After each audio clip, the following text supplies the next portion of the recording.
ধরে নিন আমার বাড়িতে ইডি এসেছে, আমার বাড়িতে ইডি এসেছে, ইডি এসে আমার বাড়িতে খোঁজ তল্লাশি করছে। বাইরে পুলিশ দাঁড়িয়ে চলবে না?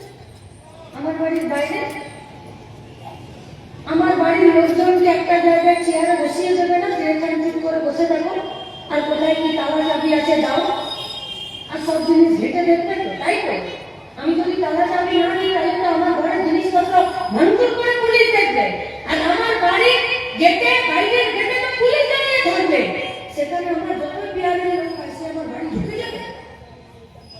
আচ্ছা, কেউ যদি ঢুকতেই চায় না, পুলিশ তাকে জামাই আদর করে ঢুকতে দেবে? আর যদি ঢুকেও গেল, পুলিশ তাকে বেরিয়ে যেতে দেবে না? ঢুকে গেল, বেরিয়ে গেল, ফাইল হাতটিস নিয়ে বেরিয়ে সে চলে যাচ্ছে, পুলিশ দাঁড়িয়ে দেখবে? আবার বেরিয়েও যায়নি, বেরিয়ে গিয়ে মাইক্রোফোন নিয়ে হাতে ফাইল নিয়ে দাঁড়িয়ে বক্তৃতা করছে, পুলিশ তখনও দাঁড়িয়ে আছে। ইডি কার? বিজেপি। বাইরে মাইক নিয়ে, হাতে মাইক্রোফোন নিয়ে আর হাতে ফাইল নিয়ে কে দাঁড়িয়েছিল? তৃণমূল কংগ্রেসের নেত্রী। বিজেপির কর্মীরা কোথায় গো? তোমার গ্রামের এই বাজারে কোথায় বিজেপির কর্মীরা? দেখবেন, লজ্জা পাবেন না, ঘরে ঢুকে যাবেন না, বাইরে বেরিয়ে থাকবেন। আপনারা তৃণমূলকে টাইট দিতে গেছিলেন, কিন্তু আপনাদের বড়ই হতভাগা আপনারা, যে আপনারা তৃণমূলকে টাইট দিতে চাইলে কি হবে? আপনার কেন্দ্রীয় নেতারা তৃণমূলকে কখনো টাইট দিতে চায় না, নইলে তো আজকে ভাগের দুয়ারে ঢুকেছিল রাজ্যের মুখ্যমন্ত্রী।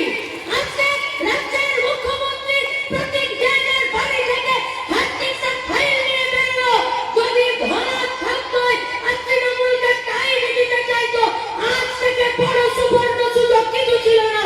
প্রশ্ন আমাদের, কেন ইডির বিরুদ্ধে আর রাজ্যের মুখ্যমন্ত্রী মমতা ব্যানার্জির বিরুদ্ধে দিল্লির কেন্দ্রীয় ইনভেস্টিগেশন টিম ইডি, এদের দুজনের যারা আজকে দায়িত্ব ছিল ওই প্রতীক জৈনের বাড়িতে খোঁজ তল্লাশি করার, তার যে টিম লিডার ছিল, তার বিরুদ্ধে কেন পুলিশে কমপ্লেন হবে না? আর মমতা ব্যানার্জির বিরুদ্ধে কেন পুলিশে কমপ্লেন হবে না? কি এদের মিলিভগত? কেন ওদের বাড়ি থেকে ওরা ফাইল বের করে নিয়ে আসতে পারলো? তাহলে কি ছিল ফাইলে? কি ছিল ফাইলে? কি ছিল ফাইলে? তাহলে কেউ জানতে পারবে না ফাইলে কি ছিল। তাহলে বিজেপির কর্মীদের কাছে আমার একটাই প্রশ্ন, ভাই ভেবে দেখুন ভালো করে, বন্ধুরা আমাদের ভালো করে ভেবে দেখুন।